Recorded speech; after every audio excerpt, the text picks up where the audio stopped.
Bhattacharya Samarambam Shankarya Acharya Madhyamam Asmadacharya Paryantam Bande Guru Paramparam Ishvaro Gurate Meti Murti Beda Vibhagine Vomyapada Vyapta Dehaya Dakshinamurtiya Namaha Sava Vedanta Siddhanta Gocharam Tamagocharam Govindam Paramanandam Satiguru Pranatoshmaham Om Shanti Shanti Shanti Om. Okay.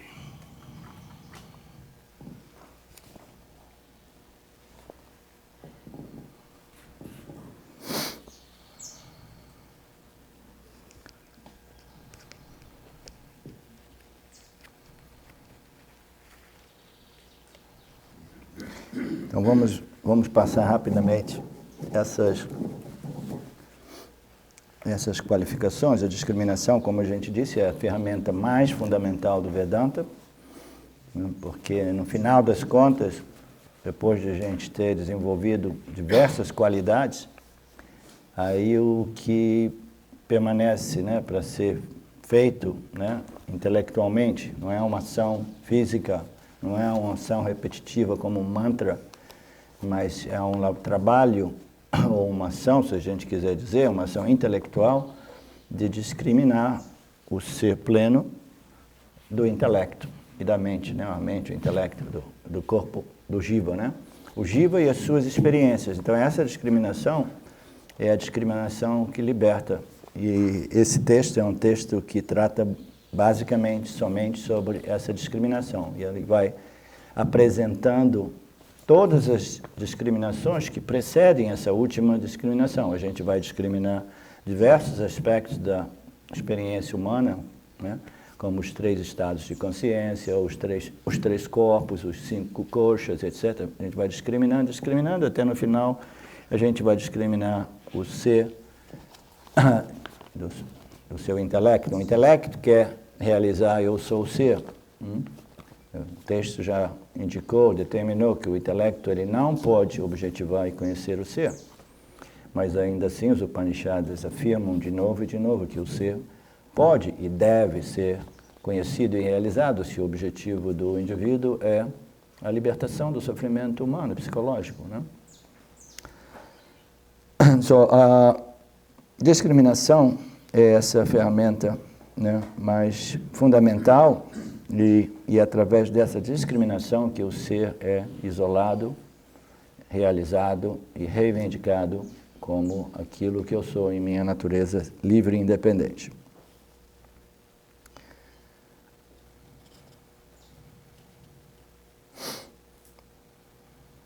A segunda qualificação é a nossa atitude em relação àquilo que a discriminação identificou como temporal. Então, fundamentalmente, a discriminação entre os 2 fatores existentes no universo, né? Manifesto. Né? A gente tem a consciência que permeia, penetra tudo, né? Sustenta tudo. A gente tem essa consciência, né? E a gente tem os outros fatores, que são os objetos. Né? Todos os tipos possíveis de objetos. Os objetos físicos, materiais, né? Físico-materiais, o corpo, etc, etc. Os objetos que nós chamamos de sutis, porque os nossos órgãos sensoriais não são capazes de captar certas energias fisicamente, entendeu?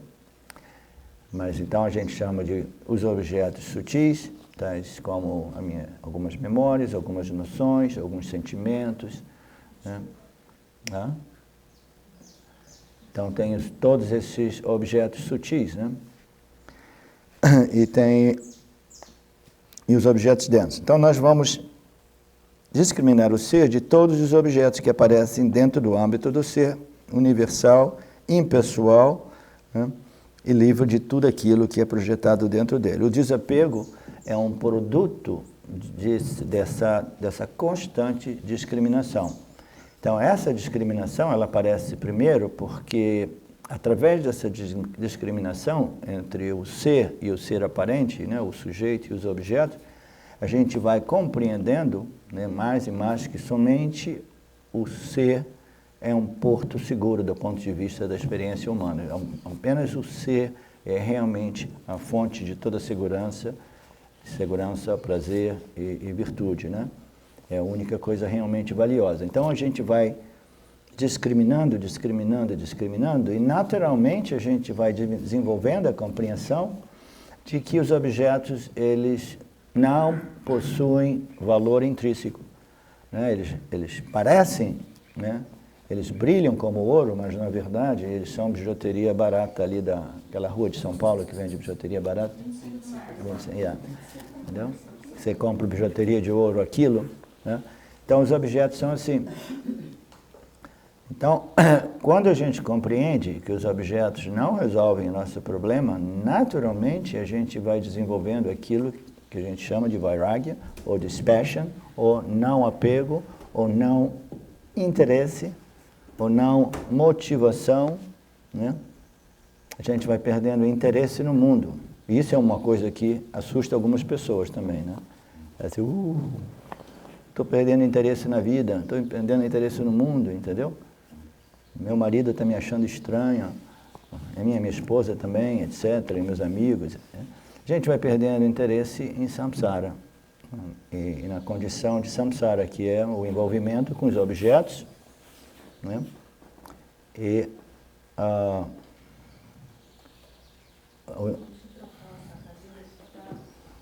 o envolvimento com os objetos de experiência, e na medida que a gente se envolve com esses objetos, a gente desenvolve apego e dependência desses objetos como meio de nos completar. Aí a gente está numa situação muito vulnerável e difícil, né? Sujeita a muito sofrimento psicológico. Então, o desapego, ou não apego, para ser mais preciso, porque o ser nunca foi apegado, o não apego é uma consequência natural de uma mente discriminativa, né?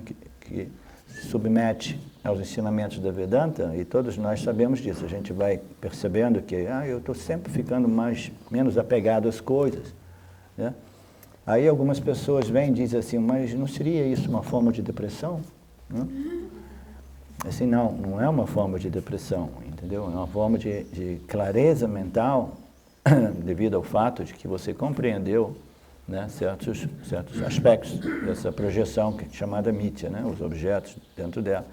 Eles não têm o valor que eu imaginava que eles possuíssem, portanto, eu começo a me desinteressar.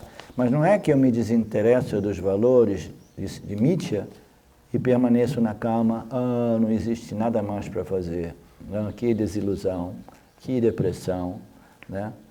O mithya agora foi exposto como não real, né? Como sem valor, etc, etc. E agora, o que eu faço da minha vida, né? Não, você descobre, você foi introduzido ao fator, né? Você, a sua consciência, a única fonte de realmente valor, segurança e virtude, né? E você agora desenvolve uma paixão, um desejo ardente, né, por essa associação com esse aspecto divino da sua experiência humana, e você começa a ficar obcecado, literalmente obcecado. Gradualmente, a gente vai desenvolvendo o que a gente chama de o quarto D, a quarta dessas qualificações, que é o desejo ardente pela liberação. Quando a gente gosta de uma coisa, né, quando a gente vê valor em alguma coisa, por exemplo, quando a gente se apaixona pela primeira vez, né, então a gente tem aquele amor pelo outro, né, então a minha mente fica focalizada no outro. Eu lembro quando eu me apaixonei, quando eu tinha 14, 15 anos, a famosa Teresa apareceu na minha vida, e eu era apaixonado pela Teresa. A gente ficou 5 anos juntos. Eu passava horas e horas no telefone. Naquele tempo os telefones tinham corda, mas aí na minha casa tinha aquela corda longa, né, que eu levava até meu quarto lá. E eu ficava horas e horas, e minha mãe desesperada, a conta do telefone. Minha mãe era ciumenta também, né? A conta do telefone, etc, etc. Então a gente não tem nenhuma dificuldade de permanecer focalizado nos objetos que a gente realmente valoriza. Ninguém precisa de fazer esforço para focalizar a mente naquilo que a gente... Teresa... Não, era natural, né? Era natural. Então, mas a gente só tem, se a gente só desenvolve essa paixão, esse foco, né, essa determinação, essa dedicação natural, na medida que a gente compreende o valor de moksha, o valor do ser. Se a gente não compreende o valor, a gente jamais consegue desenvolver esse desejo ardente, que é a quarta discriminação, né? Então a gente começa a discriminar, compreender o que é um sujeito e um objeto, separando o sujeito do objeto, isolando o sujeito, reivindicando a nossa identidade como sujeito, e a gente vai perdendo o interesse nos objetos de mithya, e não tem nenhum motivo de ficar preocupado. A gente vai desenvolvendo uma positiva indiferença em relação a mithya e seus objetos. Uma positiva indiferença, entendeu? Não é uma negativa indiferença, porque tem pessoas que pensam assim, então, fica de mal com o mundo, diz assim, isso aí é tudo porcaria, nada vale niente, fica negativo em relação a mithya. Não, uma positiva indiferença, diz assim, uau, Maya, você é o cara, hein? É de tirar o chapéu para o Maya. Como é que ele consegue fazer essa mágica e iludir todos nós e fazer todo mundo correr atrás de objetos? Né? E agora que eu compreendo isso, eu vejo esse mundo maravilhoso, mas esse mundo maravilhoso, essa projeção holográfica, né, linda, maravilhosa, desenhada perfeitamente segundo essas leis naturais, essa ordem natural, né, de Ishvara, eu vejo tudo isso, eu vejo, que lindo, que maravilhoso, mas o meu relacionamento com esses objetos mudou. Mas eu não sou contra eles, né? A gente não precisa de ficar contra ele, entendeu? É tudo lindo, maravilhoso, só que eu sei que eles são vazios de valor. E eu sei que eles estão enganando todo mundo. Então, mais os objetos estão enganando todo mundo. Todo mundo, tadinho, lá correndo para conseguir alguma coisa, evitar outras coisas, né? E às vezes dá dó de ver as pessoas assim, né? Tem uma pessoa na minha família muito próxima, o tadinho é o meu irmão, o que sobrou, né? Daqui a pouco só vai ele também, sobra só eu. Porque uma vida, né, é uma luta. Trabalhar na Petrobras uma vida inteira dedicada àquela companhia, e 2 filhos problemáticos, um karma horrível, acostumado a viver com um nível de ganho alto, e agora está para se aposentar, e aí tem que viver com 1/4 daquilo que ele vivia antes. Aí abre 2 companhias para tentar compensar, e ele fala das 2 companhias, hein? Uma cervejaria artesanal e outra um bar, próprio no tempo de crise, né? Então eu fico vendo a vida do meu irmão e diz assim, tadinho, o cara daqui a pouco ele vai pipocar também. E aí vai ficar mais enrolado ainda. Por isso que eu não vim morar no Brasil, porque vai ficar a mulher dele, os meus sobrinhos, entendeu? Eu vou deixar aquele karma para outros, né? Se a gente estiver muito perto, a gente vem, né, sugado dentro do karma dos outros, né? Dá dó de ver as pessoas viverem assim, entendeu? Pensando que... E quando... Sabe o que ocorre? Depois de uma certa idade que o cara tenta resolver essa problemática humana no samsara, tentando obter, né, construir, conseguir, né, fama, prestígio, poder, etc., segurança, através dessas realizações dos meus desejos, o cara vê que ele não consegue. O meu irmão está vivendo esse momento. Ele está começando, ele que era um cara super ativo e dinâmico, ele está começando a experimentar aquilo que a gente chama de depressão. Né? Porque ele vê, nada dá certo, etc, etc. Aí o mau humor começa a se estabelecer, né? E é curioso você ver que você não pode fazer nada por ninguém, né? A gente não pode dizer nada, eu não posso dizer nada disso para o meu filho, que seria uma violação de Dharma. Não posso dizer nada disso para o meu irmão, porque ele já me taxou como um perdedor louco, né? Maluco beleza. Um maluco beleza. Então, a única coisa que a gente pode fazer é ter compaixão e amor pelos sansaris, esperando que, de repente, se não nessa vida, na próxima vida, né, alguma coisa se abra, né, uma janela se abra e ele comece a perceber, né, que samsara realmente é uma grande desilusão. Então, depois da discriminação e depois do não apego, as outras qualificações secundárias é um conjunto, the sixfold disciplines, né? Como é que se diz sixfold? Vamos deixar como a tradução, as três qualificações secundárias. As três qualificações secundárias. Então, essas são todas elas qualificações relativas à disciplina. Né?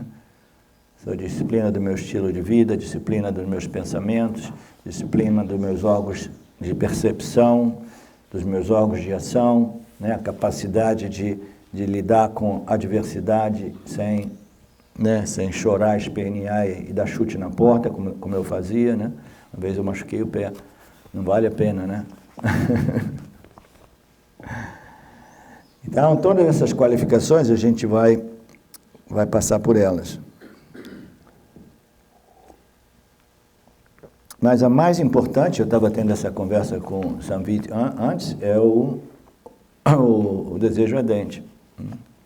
E esse desejo ardente, mumukshutva, né, em sânscrito, ele não é uma coisa que pode ser forçada, ele pode ser cultivado, mas não forçado. A gente tem que ser honesto, como o Samvit estava dizendo, ele queria saber, eu sou honesto, o meu mumukshutva não é 100%. Quanto que você falou? É 50%, Samvit? Não sei exatamente. Não? Gracinha, ele é tão lindinho, né, o Samvit? Vontade de... Então, a gente pode cultivar o nosso desejo ardente, mas a gente não pode forçar e nem forjar, falsificar, né? Esse cara que falsifica notas de $100, a gente não pode falsificar. Tem gente que falsifica, eles se vestem, né, de espirituais, eles caminham de um certo modo, falam de um certo modo, eles exigem respeito dos outros, deixa a barba crescer, entendeu? E se propõe como professor, um grande perigo se propor como professor e começar a receber o namaskara de todos. Isso é o ego se nutre.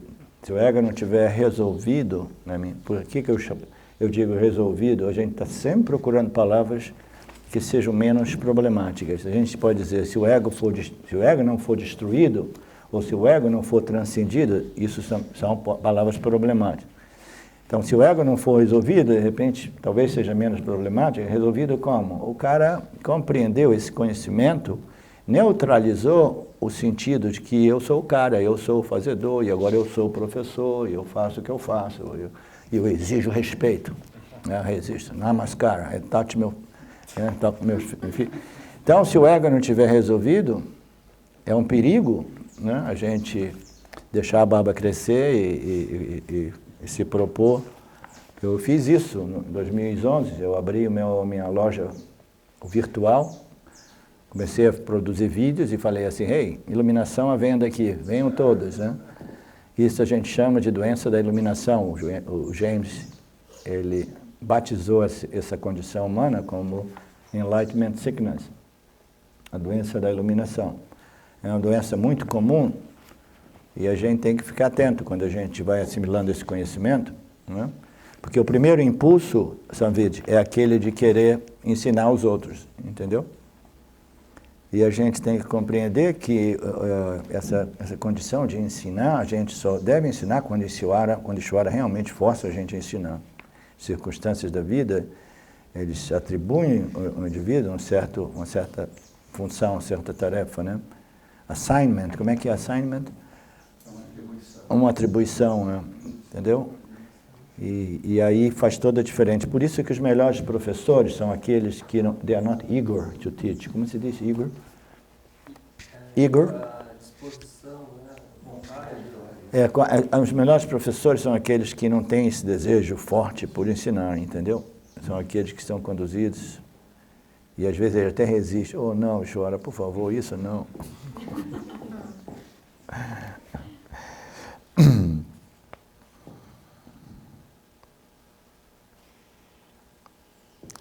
Então, esse desapego não é depressão, não é desânimo, é uma condição muito vibrante e satívica, né? A mente é clara e o indivíduo, ele desenvolve esse caso de amor com o ser como ele mesmo, né? A essência da sua própria existência e consciência, né? É o grande caso de amor, né? Porque todas as condições dualísticas de amor são receitas para desastre, a gente sabe, né? Relacionamentos amorosos dualísticos, eles são problemáticos. Então, o único modo de você ter um amor, que é um amor realmente puro, realmente incondicional, é o amor pelo ser. E a gente sabe que nós amamos o ser como nada ou ninguém outro, né? A gente pensa, eu amo meus filhos mais do que o ser, meu próprio ser, minha própria existência, mas não. Na verdade, você conhece aquela história que eu já compartilhei com algum de vocês? Estava em período de monsoon na Índia, aí tinha tudo alagado, e tinha todos esses macacos que estavam migrando para uma zona mais alta, para escapar do alagamento, né? Da inundação. Aí eles estão indo, aí chegou um ponto que a água começou a subir, eles estavam tendo dificuldade, e os macacos, lá em Tiro a gente vê isso todo o tempo. Uma vez um macaco pulou no ashram de Ramana, no meu ombro, na minha cabeça, quando eu menos esperava. Eu deveria ter tido alguém tirando a fotografia, foi tão espontâneo. Mas esses macacos que vivem de toda parte lá, eles, quando tem os filhotinhos se agarram na barriga. Então, quando eles caminham, os filhotinhos vão perto do chão, né? Ficam próximos do chão. Então, esse macaquinho estão indo, e tinha essa mãe. Aí, quando a água subiu do nível do bebê, o bebê começou a engolir água, aí ela falou, opa, não. Ela pegou o bebê e colocou na cabeça dela, e continuou caminhando, equilibrando o bebê na cabeça dela, é um instinto materno. O amor materno, né? O grande amor materno, eu faço tudo pelos meus filhos, né? Ela foi salvar o bebê. Aí a água continuou a subir, chegou um ponto que a água chegou no nariz da mãe. Agora, o que ela faz? Ela pegou o bebê, colocou o bebê no chão e subiu em cima do bebê para salvar a vida dela. Ao menos para prolongar a vida dela, né? Então parece uma parábola cruel, essa é uma parábola contada por Dayananda, né? Mas é uma parábola para demonstrar o fato de que o amor que nós temos por nossa existência é o único amor incondicional. Onde a gente ama a nossa existência sem nenhuma condição. Não importa o quanto estúpido eu seja, eu amo a minha existência, não é verdade? Não importa o quanto é dharma, quanto feio, quanto inadequado, etc. A gente ama a nossa existência. Todo mundo gostaria de viver eternamente, né? Então esse é o único amor realmente incondicional. A depressão é quando a gente não se ama, né? Porque existem casos que a pessoa começa a não se amar. A depressão é um problema seríssimo e está ficando tão comum nos dias de hoje, né? As pessoas cansam, como no caso do meu irmão, você corre, tentando resolver seu problema em samsara, como um sansari, né? Aí no final, apesar de toda a sua capacidade intelectual e seu dinamismo, etc., quando você vê que nada resolve esse problema no mundo, aí você entrega, né? Você entrega e você não está preparado para ser direcionado para o Vedanta. Então a única saída é a deprê, a famosa deprê, né? Aí você toma remédio para dormir. A minha irmã, que mora lá em São Paulo, na Bahia, em Salvador, ela vive assim, né? Remédio. Minha irmã de criação, minha mãe criou a minha prima como irmã para nós. A última das 4 qualificações é realmente a primeira na ordem de funcionamento. O desejo ardente de libertação é esse caráter da mente, uma concentração de todas as coisas no objetivo da libertação, que fornece a força motriz para o desenvolvimento das outras qualificações. Quando a gente tem esse desejo ardente, que na verdade, que em realidade, como nós já determinamos, ele depende de um desenvolvimento do valor. Muitas vezes vocês me vêm falando, o mais importante é cultivar e desenvolver um valor pelo autoconhecimento, um valor pelo Vedanta, né? A menos que a gente compreenda o valor, aí esse desejo ardente também, ele vai ser um desejo entre tantos outros, né? E quantos mais desejos a gente tiver, né, mais as nossas energias precisam ser distribuídas, né? Canalizadas em todos esses desejos, né? Então, quando o indivíduo chega a esse ponto chamado de mumukshutva, o desejo ardente, o único desejo que sobrou, né? Tem uma forma poética de dizer que é o desejo que vai crescendo, crescendo, crescendo, e as chamas desse desejo ardente, ele vai queimando os outros desejos. Muito bonita essa metáfora, né? Vai queimando, vai queimando, vai queimando, vai queimando, até que ele permanece o único desejo, né? A chama. E nessa chama, o cara, ele pode até viver uma outra condição humana, que às vezes em alguns textos são referidas como The Dark Night of the Soul, né? Que se traduz como? A noite escura da alma. A noite escura da alma, né? Porque ele abandonou Samsara já décadas atrás, e ele colocou todos os seus esforços, toda a sua dedicação, determinação e amor, e devoção, estudo no Vedanta. E às vezes o karma do cara não está pronto ainda, ele tem que esperar mais alguns meses ou mais alguns anos. E às vezes o cara fica meio desesperado, né? Assim, pô, aí a gente diz assim, não se preocupe, né? Desenvolva a sua atitude karma yogi, entendeu? E deixe tudo nas mãos de Ishvara, porque Ishvara sabe quando o momento for o momento propício, ele vai liberar, né, essa ficha, a ficha cai, aí você se toca, e aí a busca termina, né? Então, quando for do interesse não só do indivíduo, porque às vezes o interesse é só do indivíduo se libertar, e o Ishvara, ele precisa de pessoas que assimilem esse conhecimento e se libertem para poder prosseguir passando adiante essa tradição dos Vedas, né? Então, quando for do interesse do coletivo, né, do meio ambiente, quando for beneficiar outras pessoas também, aí o nosso karma é propício. Então, às vezes pode acontecer do cara ficar impaciente.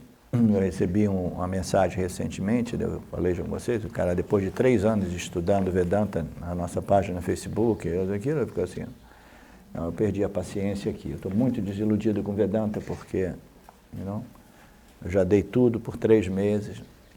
Não, a gente tem que ter paciência. Paciência, eu não tinha falado sobre essa qualificação, é uma das pré-qualificações. Humildade, confiança, paciência, existem diversas pré-qualificações, entendeu?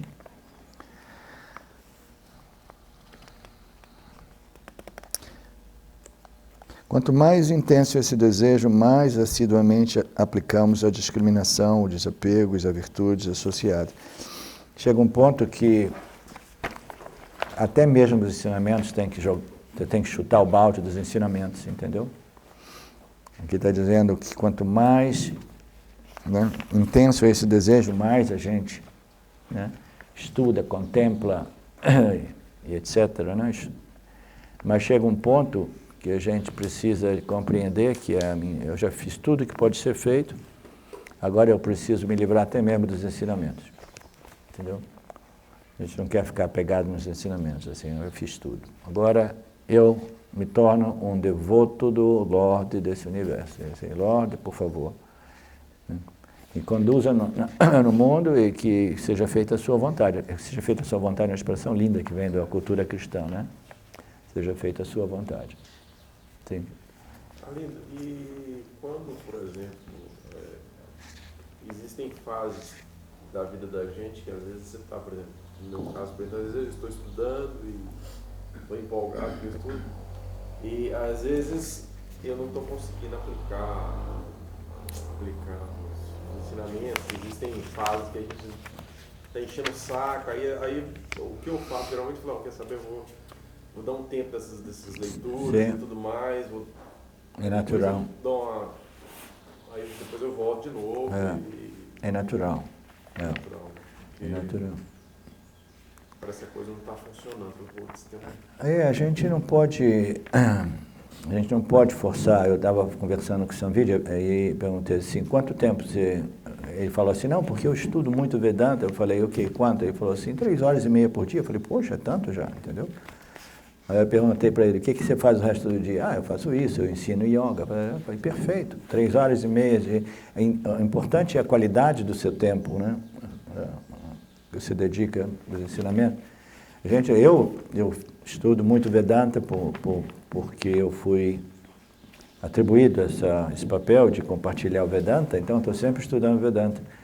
Mas eu também, a minha mente, depois de um pouco, né, ela fica, vamos dizer, entediada de Vedanta, eu vou assistir algum futebol ou ver um pouco de um filme estúpido no Netflix, alguma coisa assim. Ou vou caminhar para... Né, eu gosto muito de caminhar, walk the dog, caminhar o cachorrinho, né? O dog é o corpo, né, o body. Então ali também é legal botar alguns áudios de Vedanta. Então eu fico ouvindo muito música, a música do Vedanta, vira uma música, né, Rutinha? A música do Vedanta. A música que não só, né, contém o conhecimento que liberta, mas ao mesmo tempo ele tem aquele efeito, né, de neutralizar aqueles pensamentos autolimitantes, autoinsultantes, e imediatamente você se recompõe, ou eu sou o ser, e imediatamente o Jiva começa a experienciar aquele sentido de libertação. Por isso que o Vedantino, depois de um certo tempo, ele começa a dizer, meditação é legal, né, mas eu prefiro, né, os ensinamentos do Vedanta, eu prefiro ouvir, porque faz um efeito mais positivo, mais prolongado, entendeu? E é fundado no conhecimento que a gente vai assimilando sempre mais e mais gradualmente. Tive a conversa com um amigo meu que dizia assim, não, a meditação é muito boa. Eu falei assim, a meditação é boa, mas o conhecimento é melhor. É isso que a gente diz, né? A ação é bom. A ação apropriada é bom, mas o conhecimento é melhor. Né? A meditação é bom, mas o conhecimento é melhor. A única coisa que realmente liberta é o conhecimento. Então a gente não pode tomar uma overdose de Vedanta, porque a gente tem que dar um tempo. Às vezes a gente precisa, né, de voltar para o samsara por um período de tempo. A gente não está totalmente convencido ainda, tem algumas esperanças que eu encontre alguma coisa em samsara que realmente resolva o meu problema, né? Então a gente vai para o samsara e a gente volta de novo, né, Dona Pradipa? A gente vai para o samsara, a gente volta para as escrituras de novo. Né? Isso tudo é um processo natural. Tudo que fazemos, a discriminação. A discriminação versus discriminação é a firme compreensão do ser. A firme compreensão, eu sou o ser ilimitado, não dual. Sem ação, a consciência ordinária, que é eterna e que o mundo dos objetos em constantes mudanças não é eterno. A discriminação é a firme. A discriminação, ela conduz à firme compreensão de que o ser, né, pleno, ilimitado, não dual, sem ação, etc., é a única realidade além do tempo e espaço. Ela é eterna, ela é sem início e sem fim. Né? Se eu quero viver e desfrutar da minha imortalidade, eu preciso de reconhecer e reivindicar a minha identidade como ser. Né? Então, essa discriminação, ela conduz a essa compreensão de que o ser é eterno e que o mundo é efêmero, seria a palavra? Efêmero, né? O mundo dos objetos é efêmero e não só isso. Eles são aparentemente reais. Eles estão em constante modificação. Eles são nomes, cores e formas que são assemblados constantemente, se modificam constantemente. E a gente fica, onde é que está isso? Onde é que está aquilo? Porque as coisas vão mudando. Cadê meu tio? Ah, seu tio. Não, você foi viajar, ele morreu já. As coisas, né, elas vêm e vão, se modificam, voltam, né, os elementos básicos. Aí Ishvara, com Maya lá, vai lá, constrói, assembla outros, né, outros nomes e formas. Só.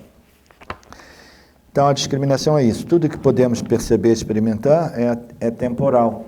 A gente sabe disso, né? Ah, mas não. Tudo bem, mas tem aquele estado absoluto, transcendental, né? Eu trabalhei a vida toda para tocar esses estados absolutos, transcendentais, né? Isso não pode ser efêmero, não pode ser temporal, né? Não. Aquilo é temporal. O meditador é temporal, o objeto de meditação é temporal, tudo que existe em mim é temporal. A única coisa que não é temporal é a essência do meditador, a essência fundamental, livre e independente do contemplador, do buscador. Isso. Esse é o shift da identidade, né? Eu tenho que compreender que eu sou a luz que ilumina a mente e o mundo. A mente pensa que eu sou a luz que ilumina o mundo. Quando a gente diz assim, eu existo, portanto o mundo existe, a gente quer dizer que eu existo como consciência, portanto o mundo existe.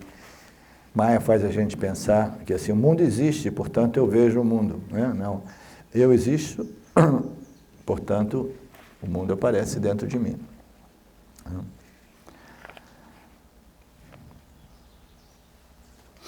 Então, aquilo que resta depois de discriminarmos é eliminarmos tudo que é temporal. O que é temporal? É aquilo que tem um início, um meio e um fim. Qualquer estado transcendental, de místico, esotérico, de consciência, ele tem um início, um meio e um fim. Então, a gente sabe, se modifica, se tem um início, um meio, um fim, é um objeto efêmero, portanto, eu não tenho mais interesse em me associar com esses objetos, ou buscar, ou correr atrás desses objetos, né? Tentar realizar. E a esperança inconscientemente das pessoas é que, não, ele é temporal por enquanto, mas um dia eu vou me estabelecer nesse estado, né, transcendental, místico, esotérico, de silêncio vazio, ou nirvikalpa samadhi, pelo que seja, e aí eu vou permanecer, né, definitivamente naquele estado. As pessoas pensam isso. Por enquanto ainda é temporal. Mas vai crescendo, um dia eu vou ficar assim. Aí as pessoas começam a desenvolver as ideias, né, de que esse estado ocorre só quando eu estou na natureza, ou estou no ashra, ou eu estou meditando. Aí começam a imaginar que o problema é o mundo, né? Aí vem aquelas ideias, eu vou querer fugir do mundo, encontrar uma caverna, uma floresta, etc, etc. Tem gente que morre, o tigre come lá na Índia, né? A pergunta que veio aqui é do Sahaja Samadhi. Se no caso do conhecimento estabelecido, né, você já sabe, não precisa mais ser reivindicado. Isso pode ser dito que isso também é Sahaja Samadhi, esse saber, porque a gente sempre fala de Samadhi como esses estados, né? Samadhi é um estado. Sahaja Samadhi também, em alguns textos, são referidos como natural state. O que é um natural state? O state não é nunca a realidade absoluta, porque states são states, né? A gente está determinando isso constantemente. Não, o state de Nirvikalpa Samadhi ou Savikalpa Samadhi são state, eles se modificam. Mas existe um state, um estado, que é chamado o estado natural do Jnani. É um estado experienciável, né? Estamos falando de experiência, tá? O Jnani, ele experiencia aquilo que pode ser chamado de Sahaja Samadhi, ou Sahaja natural. Por quê? Porque a sua mente ela foi resolvida através do autoconhecimento. Então, essa necessidade que nós temos de tentar controlar nossas experiências, né? Frequentemente eu digo, a meditação é um esforço inútil de tentar controlar a minha experiência. O Yanni, ele diz, todas as experiências são experiências do ser e eu sou o ser. Eu não tenho nenhuma objeção a qualquer tipo de experiência. Eu sou livre de todas as experiências, né? Nenhuma experiência tem um impacto em mim, não me afeta. Portanto, a mente dele é resolvida através do autoconhecimento, ela permanece numa condição experiencial chamada de Sahaja Samadhi, um Sahaja natural, né? Mas é um Samadhi onde existem os objetos permanecem, o sujeito permanece, entendeu? Mas o sujeito permanece livre, né, do efeito de Maya e da aflição, né, imposta por essa condição chamada samsara, né, de que eu preciso haver ou evitar esses objetos. A mente é em constante aflição, tentando obter, ganhar alguma coisa ou evitar. Então esse é um estado natural de samadhi, do Yanni, né? A mente dele é tranquila, naturalmente tranquila. E é importante compreender isso. A gente não precisa escolher a experiência, entendeu? É por isso que o James colocou ordinary. Porque toda e qualquer experiência é uma experiência do ser. O ser somente experiência através dos jivas, né? Então ele experiencia através de cada jiva. E toda experiência é perfeitamente desenhada segundo o meu parábola karma. Se Ramana Maharaj teve que ter um câncer, ele aceitou aquilo ali sabendo, me choraram, estou surpreso, mas tudo bem, eu sei que é tudo perfeito aqui, né? As pessoas tentando salvar a vida dele, e ele dentro dele, ele dava até algumas risadas, né? Uma vez eles trouxeram um médico ayurvédico que começou a fazer uma mistura de ervas com barro, com argila, isso e aquilo, para botar no câncer no braço dele, e aí ele virou, falou assim, barro sobre barro, né?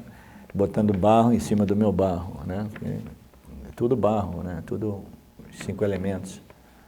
Então o cara que sabe que ele é livre daquilo, mas muita gente ficou confusa com o Ramana, porque o Ramana sofreu tanta dor e ele escorria lágrimas de dor, né? Nos últimos dias ele virou um esqueleto. Ele quase que... As últimas fotografias antes de deixar o corpo, escorria algumas lágrimas e a expressão dele, a construção corpo-mente, até a mente é afetada, né? Se ele tenta comunicar alguma coisa, é tudo tão debilitado, as pessoas ficaram confusas, pensaram que ele não era um sage iluminado, né? Porque ele contraiu esse câncer. Não. Esse é um outro mito no mundo espiritual, né? Se você é realmente espiritual, você tem o poder, power over matter, né? O poder sobre a matéria. Então, eu tenho o poder de me manter sempre saudável. Aí você vê a pessoa que fazia tudo perfeito, né? Super New Age, comendo bem, ginástica, isso, blá, blá, blá. Eu conheci ela no tempo que eu frequentava Gangaji. Aí a menina teve um câncer e morreu rapidinho, entendeu? Uma leucemia, eu acho que se chama. O que você ia dizer, Roberto? Sim. É que esse estado, então, ele é um estado sutil, né? Assim, do samadhi, né? É um estado sutil, não, é um estado satívico, de clareza mental e de repouso mental, de tranquilidade mental. A mente está relaxada, tranquila, e por isso ela é mais sábia, ela percebe as coisas com mais precisão, responde melhor aos estímulos, etc.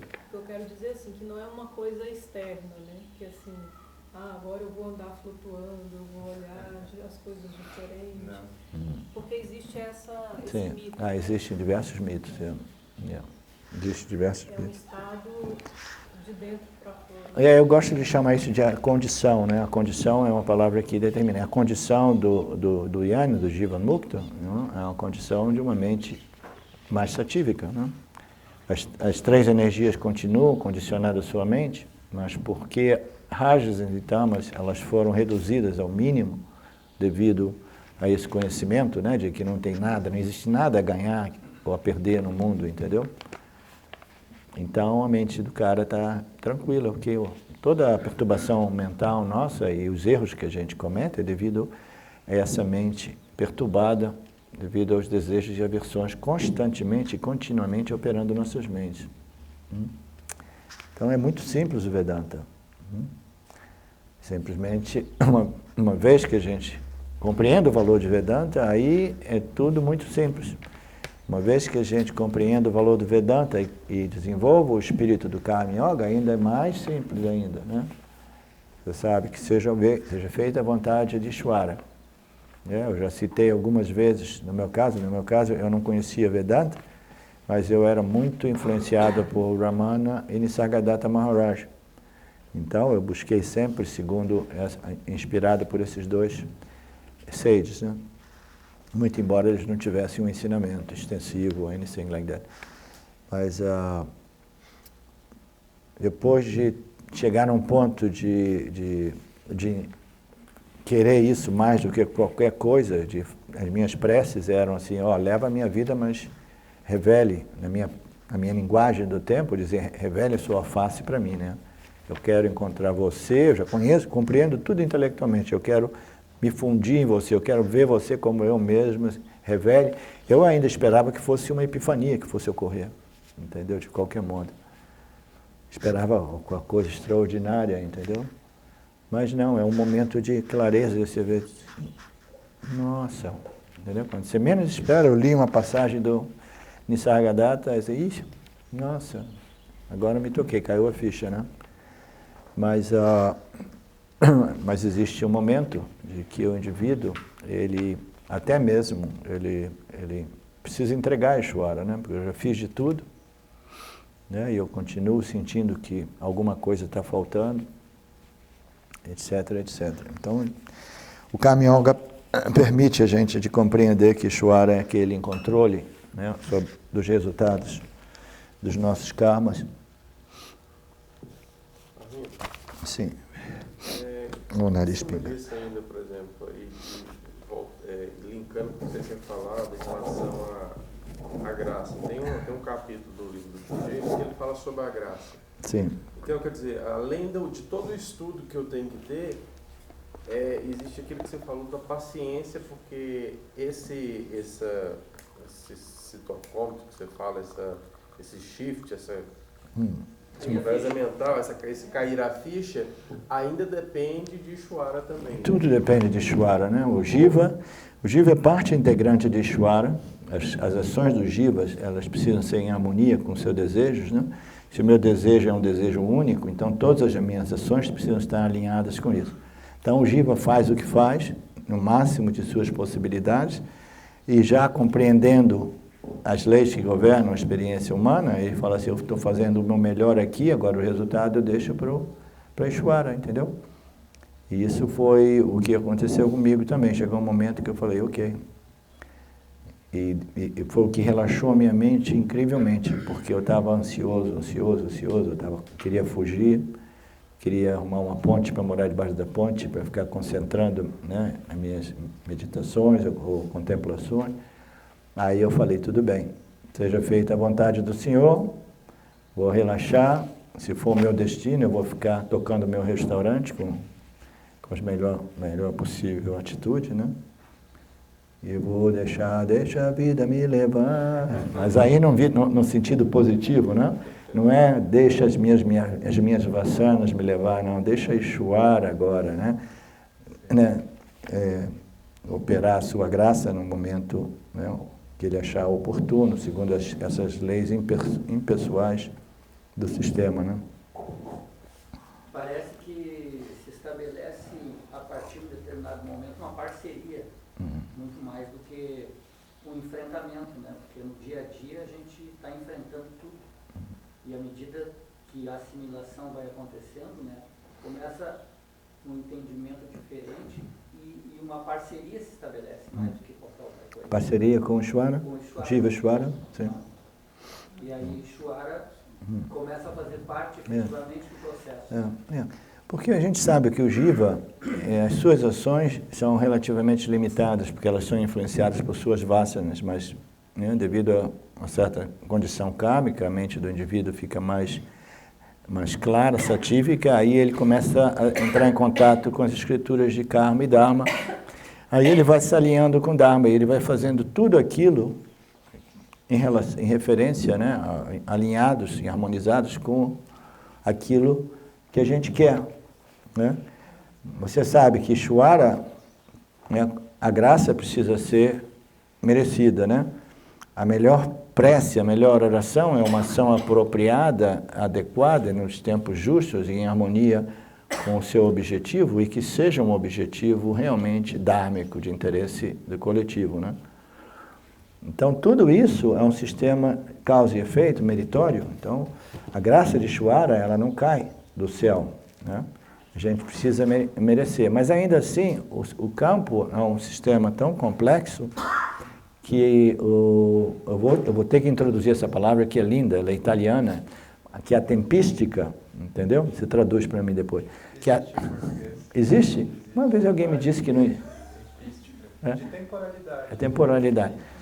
A gente sabe que eu estou fazendo tudo em harmonia com o meu desejo é o desejo mais nobre possível, o desejo de moksha, né, etc. Né? E a minha intenção é pura, porque tem pessoas que de repente querem moksha só para impressionarem o mundo, para virarem, veja, agora vocês precisam me respeitar, etc. Mas quando o desejo é realmente puro, etc. Então a gente fez tudo, né? A gente tem a pureza de coração e de intenção, etc. Aí no resto, a tempística, a gente nunca sabe, porque é um sistema complexo. Às vezes a gente precisa esperar um novo ciclo de vida para que esses esforços desses, de agora, se manifestem, né? Através da graça. Tudo é graça, né? Tudo que acontece na nossa vida é graça. Até mesmo quando o carro quebra na estrada, etc. É tudo graça. E quando a gente começa a compreender Ishvara, a gente começa a relaxar. Karma Yoga é quase tão liberante como autoconhecimento. Ele libera o jiva. A única coisa é que o jiva fica amarrado a ter que constantemente colocar karmas positivos. Ele tem que produzir punya karma constantemente para desfrutar dos resultados positivos e dessa atitude, né? Chamada, que é o aspecto da yoga, do karma yoga, de constante devoção e aceitação positiva, né, como prasad, vendo tudo como a graça do Senhor. Então, o karma yoga é muito libertador. Né? Tem pessoas que ficam presas no karma yoga, aqueles que têm um relacionamento com o Ishvara muito forte, e é um relacionamento, a gente pode entrar no outro pôster, que eu vou querer explicar aquele pôster, que é sobre devoção, níveis diferentes de devoção. Muita gente tem um relacionamento com o Ishvara, é dualístico, né? Quase todo mundo tem dualístico. Eu e o Ishvara, eu e o Ishvara, eu e o Ishvara. Quando você chega no Vedanta, você diz assim, olha, você não é separado de Ishvara, Ishvara é não separado de Maya, Maya é não separado da consciência, é tudo a consciência. Então, quando a gente começa a ter essa atitude devocional com Ishvara, já não é tão dualista, no sentido de que eu sou separado de Ishvara. A gente sabe que o jiva é não separado de Ishvara, é todo um sistema impessoal, entendeu? Composto por diferentes funções ou aspectos desse sistema, né? Então, o jiva tem que exercer o seu papel de tal modo, né, em harmonia com o seu desejo por libertação, mas a tempística a gente nunca sabe, porque o sistema é muito complexo. Esse sistema é mais complexo do que a teoria da relatividade de Einstein. É muito difícil. A mente humana não consegue compreender o sistema causalidade, causa e efeito, porque é uma complexidade enorme. Tudo afeta tudo, entendeu? E a tempística, né, da frutificação desses karmas, a gente não tem controle.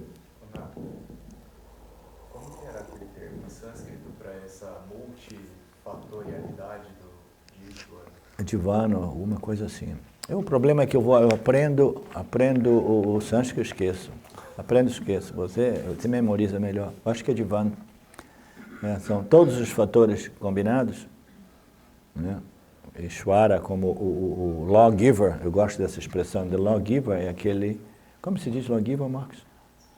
lawgiver, O fornecedor das leis. o rei, né? O lawgiver. O fornecedor, O legislador, né? Então, é aquele que desenha e que dá as leis, né? Então, as leis são todos os fatores, né, que contribuem, né, nesse sistema causa-efeito, causa-efeito, causa-efeito, né? E existe o fator temporalidade também, de frutificação daquilo que a gente chama de prabdha karma. Então, a complexidade desse sistema é tal que não existe nenhum intelecto humano que possa, né, nem chegar perto de compreender. Então, a gente relaxa, a gente sabe que Ishvara, lembra que nós falamos ontem que Ishvara é conhecimento puro, então ele não tem nenhum problema, né? Os ratos e as baratas são ignorância pura, os gatos e cachorros, né? Eles não têm nenhum problema. Nós temos um problema porque nós temos um pouco de conhecimento e um pouco de ignorância, né? Então a gente precisa de desenvolver mais conhecimento, não que a gente possa conhecer as leis do universo, né, através das quais Ishvara sustenta, governa tudo, né? A gente jamais vai obter o autoconhecimento, não dá o poder a ninguém de conhecer mais do que aquilo que ele conhece. O autoconhecimento é simplesmente o conhecimento da sua essência fundamental, essencial, livre e independente. Mas aí diz que o Vedanta é o conhecimento que coloca fim a todos os outros conhecimentos. O que significa isso?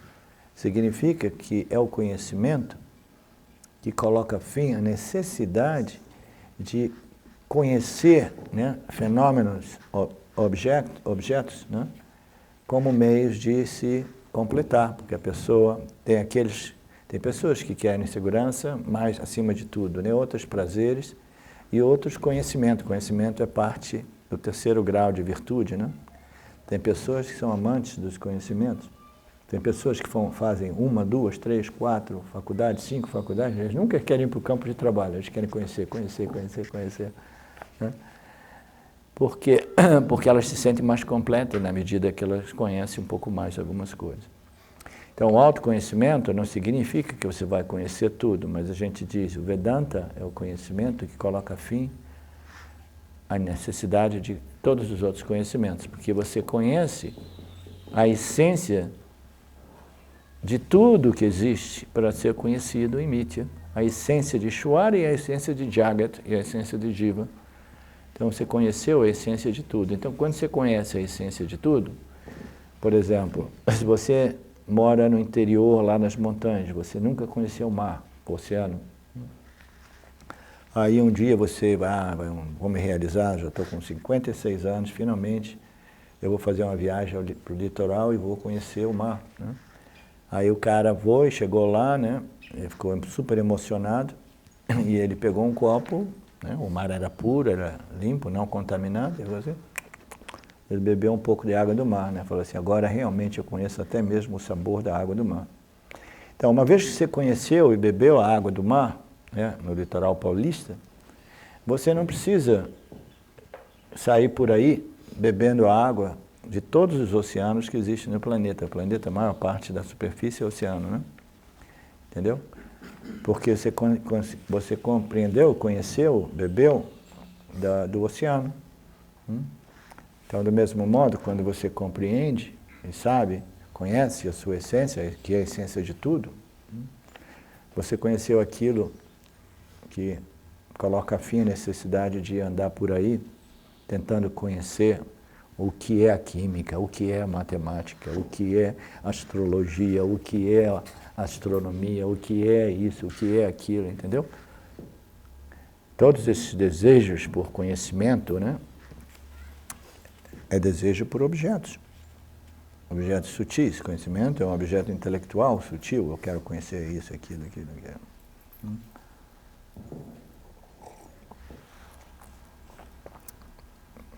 Tudo que fazemos é motivado pelo desejo de sermos livres. Então, nós comentamos um pouco isso ontem, que tudo que a gente faz para obter ou evitar é fundado nesse desejo de nos sentirmos livres, resolvidos, né? Livres de quê? Livres do sentido, da sensação, do senso, de limitação. Qual limitação? A limitação, eu preciso de uma casa nova, porque sem a casa nova eu me sinto limitado por não ter a casa nova. Justo? Então, todo e qualquer desejo pela casa nova, ou por um carro novo, um relacionamento novo, entendeu? É um desejo de remover esse senso, esse sentido de limitação, né? A limitação, esse sentido de eliminação, nos amarra, nos prende, nos amarra a samsara, ao mundo dos objetos, entendeu? A liberdade é se libertar do samsara, não que você precise viver na floresta, e não que o samsara, né? E aí você vive numa vacuidade depois que você se ilumina, não.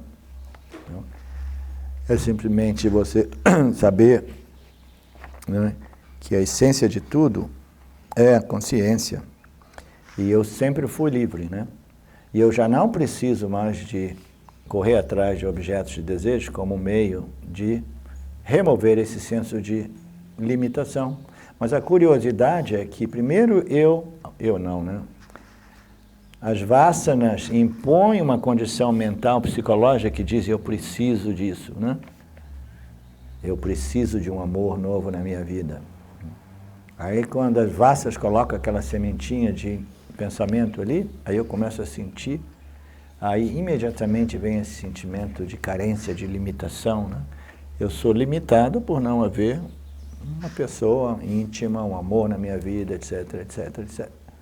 Então eu me sinto limitado. Aí a gente vai tentar encontrar o amor da nossa vida de modo a remover esse sentido de limitação que foi imposto, né, por nós mesmos, ou em outras palavras, por Ishvara e suas vasanas, ou pelo sistema, né, a ignorância, por avidya, a palavra mais apropriada, avidya, condição do jiva, né, e governado por essas vasanas fundadas em avidya, a ignorância. Então, essas ideias fundadas na ignorância da minha real identidade sempre livre e não limitada, produzem essas ótimas ideias de que eu preciso de alguma coisa sem a qual eu sou extremamente limitado, insuficiente, pequeno, inadequado, inferior, etc, etc, etc. I look down on myself porque eu me sinto limitado por não havê-lo. O problema das vasanas, né? A gente já é livre, não existe nenhuma questão de limitação, mas as vasanas produzem esse pensamento consciente, a nossa mente consciente, e aí a gente vai tentar resolver esse problema. Tudo aquilo que a gente faz no momento que a gente levanta da cama é sempre um esforço para removermos esse sentido de aprisionamento a samsara, de limitação, e curtirmos ou desfrutarmos da nossa libertação. Liberdade, sim, Sasha? A vidya você resolve, né? Maya não, né? Maya sim. não. Existem, a gente não vai entrar nesse tópico aqui, existem três aspectos, né, de Maya.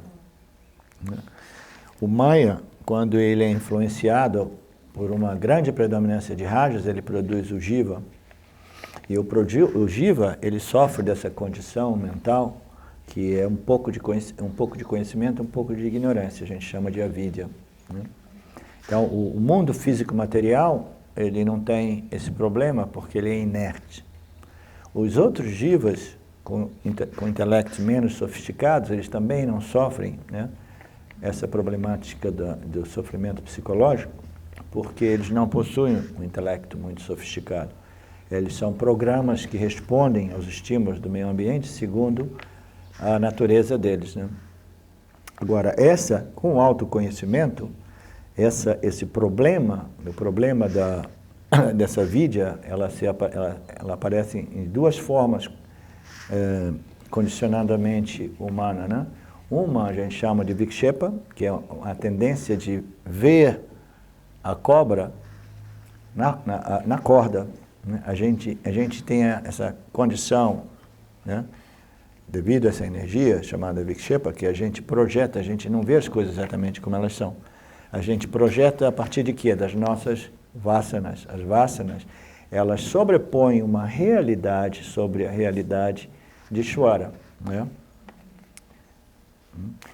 A realidade de Ishvara é chamada Vyavaharika Satyam, a realidade do Jiva é chamada Pratibhasika Satyam, é uma realidade subjetiva, é projetada por minhas vasanas. Tá? Então, esse problema das projeções é um problema. O outro problema é a varana, que é o véu da ignorância, que é uma condição muito tamásica. Então, a gente não consegue compreender bem o que está acontecendo e responder apropriadamente e devidamente, né, temporalmente correto, por causa dessas três condições, né, que são os efeitos de avidya. Então, se diz que o autoconhecimento resolve um desses dois problemas.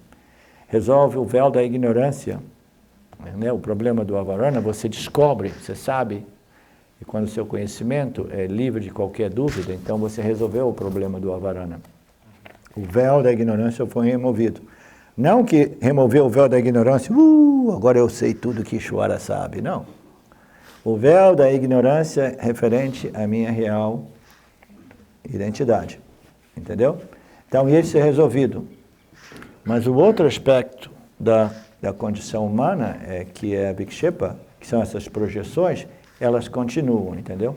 O Jiva continua interpretando a projeção de Ishvara segundo as suas vasanas e algumas vezes ele é sujeito a erros, entendeu?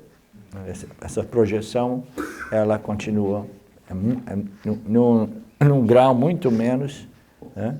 Por que o Jivan Mukta é mais sábio? Porque ele tem muito menos rajas projetando e muito menos tamas, entendeu? Então, a gente é sujeito ainda a erros por causa desse Vikshepa que, de qualquer modo, ele persiste. Sim, Fábio? Então, mas aí Vikshepa é resolvido no Jiva Mukta após o falecimento, né? As escrituras dão conta mais ou menos disso. Yeah. Que se torna Videha Mukta, é liberado dos ciclos de morte e nascimento, não há mais o vínculo com o estado de testemunha.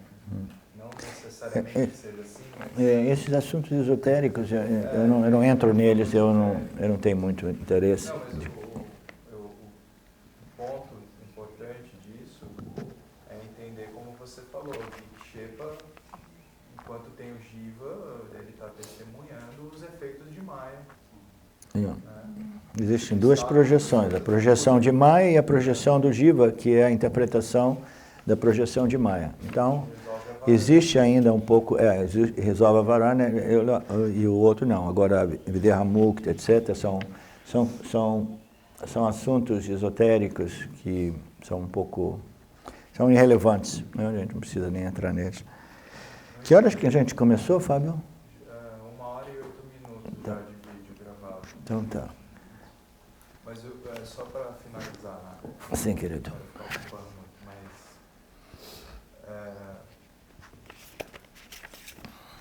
o indivíduo conhece o Maya por seus efeitos, resolve a varana, e aí deixa de ser uma preocupação, inclusive, se vai haver reencarnação ou não. Isso não é tão relevante. Né? Nada disso é relevante. Né?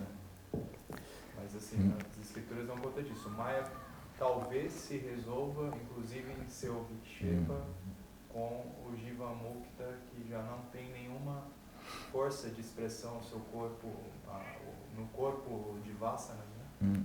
No âmbito do causal. Isso que é importante. Expressar, né? É importante. O James, ele nunca entra nesse tópico por isso, né? Porque são tópicos esotéricos, etc. Mas o importante é saber que o que nos move todo dia são os nossos desejos e aversões, né? O desejo por moksha é um desejo. Desejo, eu pensava que o desejo fosse um problema. Sim, no final das contas, até mesmo o desejo por moksha vira um problema. Por isso que chega um ponto que você tem que chutar o balde dos ensinamentos também, entendeu? E entregar na mão de Deus, entregar na mão de Ishvara. Então, o que nos move todo dia são os nossos desejos e aversões. Imagina que a nossa vida seja interrompida, né, bruscamente, um acidente de carro, ou aquilo que seja, né?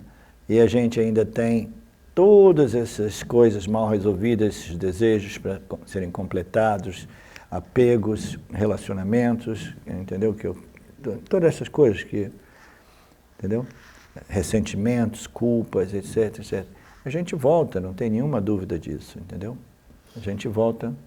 Essas vasanas, o corpo causal, o corpo sutil se recolhe no corpo causal, como esse corpo de vasanas, e ela, segundo, né, as leis de Ishvara, quando chegar o momento apropriado, Ishvara vai facilitar um útero materno e essa alma, uma outra linguagem, essa alma, ela vai se desenvolver na parede do útero materno e criar um outro veículo de experiência e conhecimento para dar continuidade ao seu karma. Eu quero completar certas coisas, né? São unfinished business, como se diz unfinished business?